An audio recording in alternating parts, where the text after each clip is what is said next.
Hey, how's it going, everybody? It's RC Maxfield here from the Back to 12 podcast. And in today's video, we'll tell you two guys officially on campus taking their official visits for Texas Tech men's basketball, and also discuss not one, not two, but three potential transfer portal targets that have been linked to Texas Tech, or at least the Red Raiders have reached out to.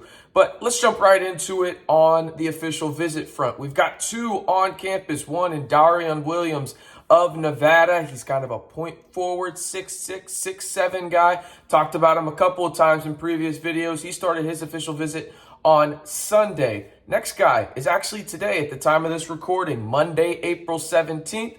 Chance McMillian of Grand Canyon is officially reported to start his official visit today at Texas Tech. So two guys that Texas Tech is heavily interested in. Remember this, I think I should have probably prefaced this early on in one of the earlier videos, but remember, in this recruiting cycle and just recruiting cycles in general, you only have, if you're a program like Texas Tech or a D1 basketball program, a fixed amount of official visits you can give to players. So they do their due diligence on this in terms of guys they want to officially come in, right? So that's why you see this slowly pick up here in the next couple of weeks. Things will start to formulate a little bit, and you'll get to see a little bit clearer path in terms of guys coming to Texas Tech for official visits. All right, let's jump into guys that have been linked to Texas Tech over the weekend. Haven't done an update in terms of the portal, in terms of guys that they've reached out to, but let's start out with some guys that were mentioned on Friday, and then we'll finish off with, I think, arguably one of the most interesting guys Texas Tech has at least reached out to in terms of potential fit with Grant McCasland. All right, let's jump into it with guard Joe Girard at Syracuse. He's the all-time high school leading scorer in the state at Glen Falls, New York High School. He's just a straight-up bucket.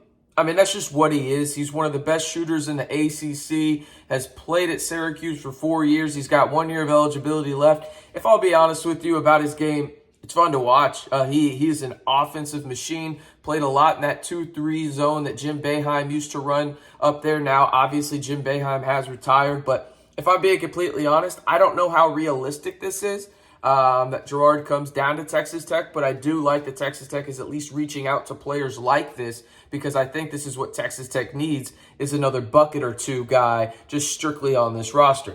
Speaking of a bucket, Carlos Stewart from Santa Clara, 6'1", 185. He took a major leap from his freshman year to his sophomore year and shot last year 44% from the field, 40% from three, 83% from the line, and went from 5 points to 15.5 out there in Santa Clara. Just really good stuff. He has a good understanding of pick and roll and how to get to his spots. He's a 3-level scorer and has a 58% effective field goal percentage, which ranks in the 83rd percentile. Pretty good stuff right there. And he wasn't done there. In terms of points per possession, he gets 0.93 points per possession as a ball screen handler, which ranks in the 81st percentile nationally, right? He's limited defensively due to his size, again, 6'1", 185 in the tape that I watched. But what I really liked to see from him defensively was how opportunistic he was and how active he was with his hands. Really like that. Understands spacing really well. Played off a little bit to create a better angle for him to go and intercept a pass. Maybe get up on his defender a little bit easier to cut off a path to the basket.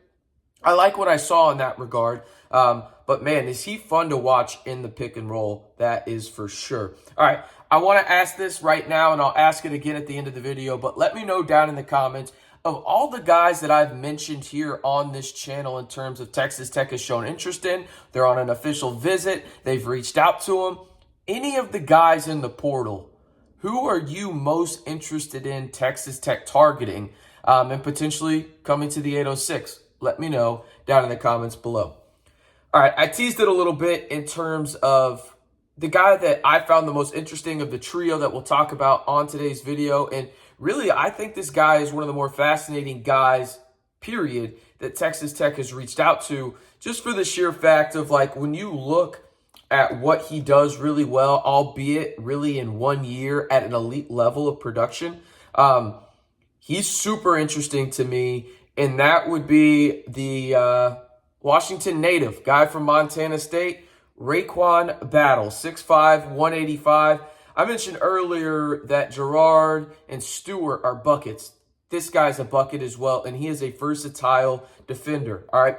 Stands at 6'5", 185, as I mentioned, played against Texas Tech in the NCAA tournament, not this past year, obviously, but the year prior with Montana State out in San Diego, and he averaged 17.7 points per game last year in his second year at Montana State. He started his career at Washington, has some Power 6 experience, but when I look at him on tape, again, he is one of the most interesting guys that Texas Tech has targeted, in my opinion. He's uber athletic, and he is a bucket, right? Really good spot-up shooter. Like that he can play off the ball, but he's also solid in pick and roll as well. But when it comes to the spot-up shooter aspect of it, he ranked in the 71st percentile. Not too bad. Lengthy wing, can guard multiple positions. Really like what I saw on tape there. Would really like to see him as a guy that guards the ball handler a lot, because I think his length and athleticism can create a lot of issues. I would love to see a little bit more tape on him in terms of guarding, a point guard at 6'5", 185. I saw a little bit of it, and I liked everything that I saw. Obviously, there's probably a flaw or two, just like there is in every player. But what I saw from him defensively, guarding the guy that was the primary ball handler on the opposition, was phenomenal, in my opinion. Oh, and another aspect of this, too, I think he can guard multiple positions, and it's not just guards. I think he can guard a forward if need be due to his athleticism and how bouncy and well he knows his body.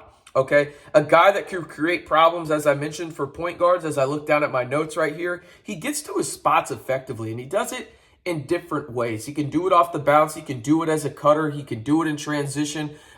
Really like what I saw there. But again, this is the thing that really stood out to me, and you notice a trend with these guys that Grant McCasland is targeting in the portal, whether they have length or more of maybe a traditional point guard, right?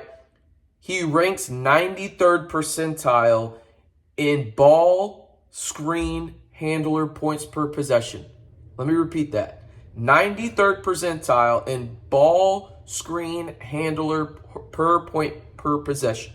Okay? That's a big deal, because go look at what Grant McCasland ran the most out at UNT. Look what he ran at Arkansas State, Midwestern State. This man loves a good pick and roll. It's the Irving, Texas in him, right? A joke for those that don't know, I'm from Irving. But he just, watching this on tape and trying to imagine what Grant McCasland is doing in terms of it, which is obviously difficult to do. We're projecting a little bit, right? But looking at what he could potentially do in a Grant McCasland offense, I think it would fit pretty seamlessly. He seems like a guy that I think could come in, be a guy that really could be a bucket, guard multiple positions, and really help Texas Tech get a little bit more length in that wing rotation that they need right now if you're the Red Raiders. So again, let me ask you guys one more time to finish out the video. Who is your favorite current Texas Tech transfer portal target? Just let me know. It can be anybody in there. And they've obviously had to reach out to him. I think that last time I checked, there was about 35-ish guys that have been rumored that Texas Tech has been interested in them. And obviously some of those are true. But Texas Tech has at least reached out, I think is probably the best way to say that, to at least around 35 guys, right? But let me know down in the comments below, who is your favorite current Texas Tech transfer portal target? I am RC Maxfield, reminding you, if you want the latest news when it comes to Texas Tech men's basketball all year long, you know what to do. Hit that subscribe button to stay in the know right here on the Back to 12 podcast channel.